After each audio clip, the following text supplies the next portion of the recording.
What is Onyx?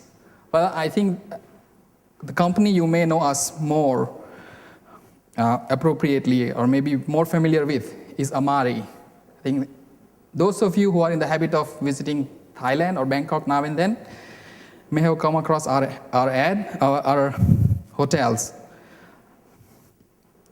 This is what I'm going to talk about today. A little bit about us, what is this company, where we are headed, and how Google has helped us, or Google Display Network in particular.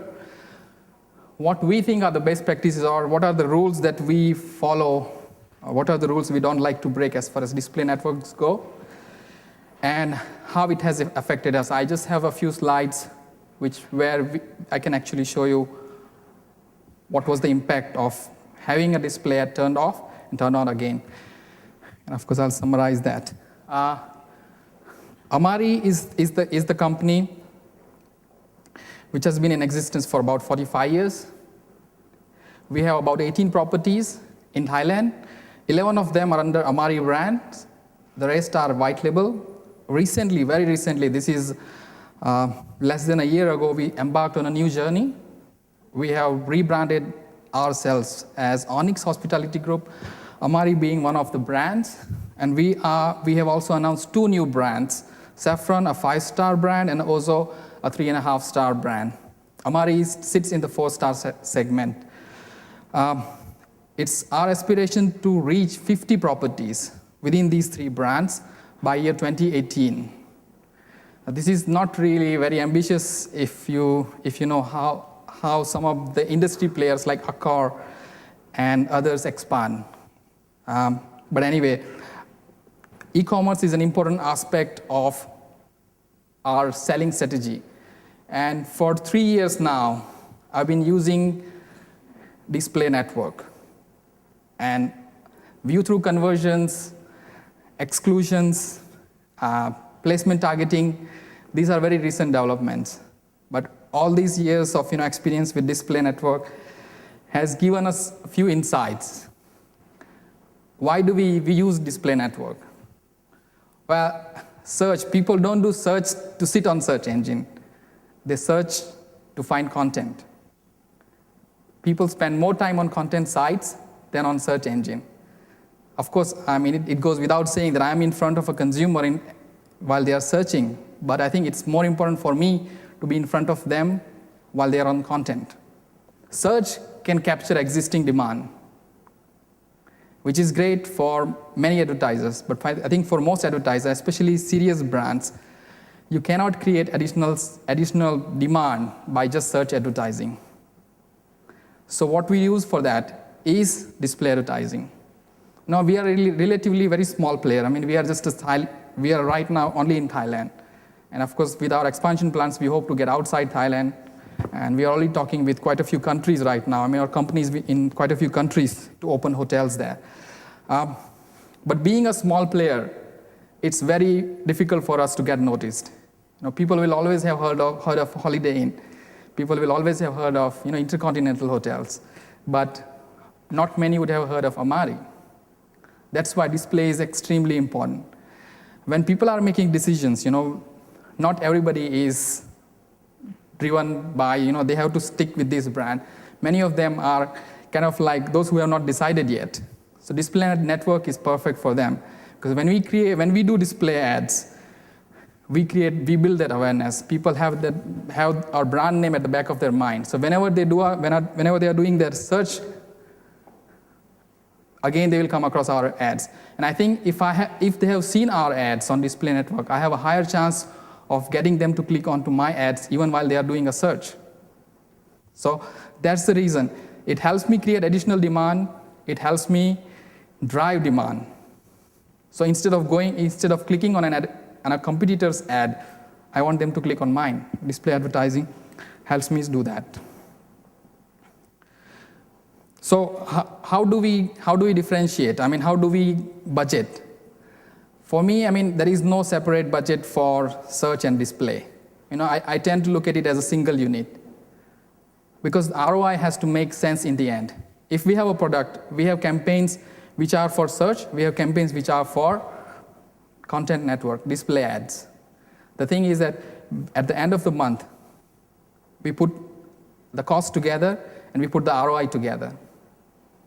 And at that time, we do not see how much is coming from search and how much is coming from display. So I think we tend to look at it as as part of a single campaign. And I think if anybody is serious about using display network, this is a strategy I would highly recommend. So this is just what I said in slightly more detail. Influencing a potential customer at every step. Whenever a customer is looking for our product or related product, they are not looking just for hotels. They are looking for attractions in the city. They're looking for places to eat. They're looking for events. These are the kind of keywords around which we build our campaigns. So at every stage, every possible stage of their search about a particular destination, we try to make sure that we are in front of the potential customer. More awareness we can build this way, higher the chances that we get them to convert, or we get them to at least click on our ads later on. What are the best practices that we follow? Always separate the campaigns. You cannot have the same campaign for search and network. You cannot just select, okay, I want to also show my ads on search as well as on content. Doesn't work that way, because the content ads are based on a theme, while the search ads are based on actual keywords. So always separate the campaigns. If you are doing text ads on content network, I also recommend that you do your display campaigns and text campaigns separately. Why?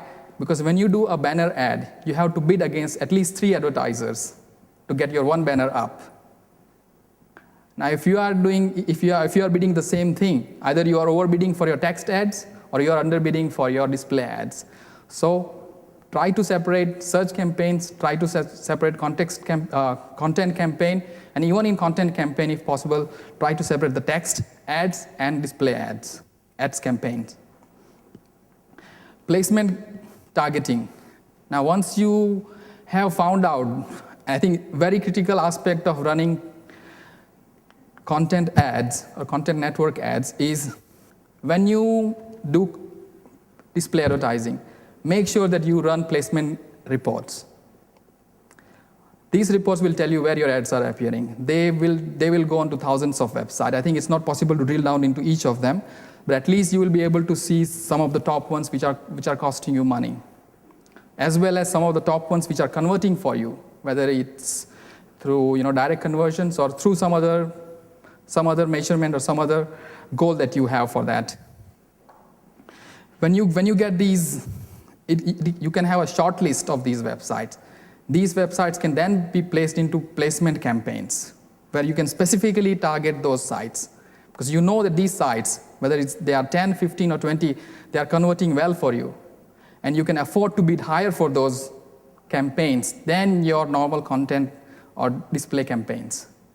So content network is an excellent way of finding specific websites that convert well for you, where you will be willing to bid more. And of course, from our experience, these websites do continue to perform better as we separate them and as we bid differently on them. A few other things about display campaign is the brand. You have to understand that it takes a little bit of a critical mass. You cannot expect to run a small, test balloon, because if you run a few ads for a few days, it's really not going to give you any measurable impact. So you need a critical mass, and then you need to have a common theme across your ads so that people can identify with your brand.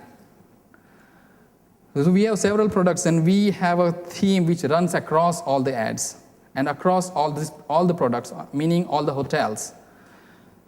And several of these campaigns are running. So then we have a critical mass, and then whatever results we get out of it is measurable. So if you are using it for branding, please make sure you run it for at least a minimum few weeks, and there is a common theme. More attractive your ads are, better results you can expect to get out of them. That's why we work very seriously on our ads. And as you can see, we do not use what was just recommended. But of course, we have resources, and we take it seriously enough to put enough effort into this to do as many ads we need for them. There were times when we had to turn off display campaigns. And these are the times when, say, for example, we have run out of an idea. We had a specific promotion running on the campaign, and we run out of the promotion. So, and if we did not build the new campaign in time, we had to switch off. So there were times when we had to switch off our content campaign entirely. Thankfully, these times are not that many. We had to do that in second quarter of 2009 for about 2 weeks' time. You can see the first report that I have is from AdWords. This is where I show you clicks. And because certain number of our campaigns were turned off, the traffic has gone down dramatically. It has an immediate impact on the brand searches. Your display ads are not running. People are not inspired to search for your brand. There is an immediate impact on the number of searches that you have for your brand. And this is from our internal Google Analytics report. But I mean, you don't have to take my word for it. I'll have a report here which has an even other source. But it also, the display ad, because it helps us improve the click-through rate. Like I said, I can get a consumer to click on my ad against my competitor. That means I have a higher CTR. I have a higher CTR, means I have a lower CPC. So that's how the whole budget works out. It's expensive on its own, but when you look at it as a single unit, I think it all works out in the end. What I have here is the report for our one specific hotel. And you can see the period when I had the display campaigns turned off, the number of searches went down. As soon as the display campaigns were turned off, this gradually picked up. And this is Google Insights report. So this is not even our internal analytics report, which will probably give us a very, very narrow view. So this is the power of display advertising. Again, I mean, this is rather crude, but this is our internal report. I mean, this is how we look at the revenue internally. This is for that hotel. During those 2 weeks, you can look at the revenue we were generating. And once the display campaigns were turned back on, you can see how the revenue has progressed since then. Now, I have to say that we were running campaign for quite some time. I mean, by the time this happened, we were already running campaign for over a year and a half. So it does have its rolling mass. So if you do such experiments, please give it some time. Key takeaways: more attention from user. People are already familiar with your brand by the time they are doing their search or they have made up their mind to buy a product. Improved performance. So this improves performance of your other campaigns. Immediately there is an impact on how well you are getting clicks on your other campaigns for the same product, as well as what kind of click-through, what kind of cost you are paying for them. And lastly, the display campaigns, they not only influence sales or conversions on your own channels, and I think this is what most of the hoteliers are focused on. They also influence all the other storefronts. If you have a product, if you have a service which can be bought through multiple channels, I think it's important you also take them into account when you look at your display ads and how they are impacting everything. So take it as another way of measuring conversions. So I think in the end, it works out. Thank you very much.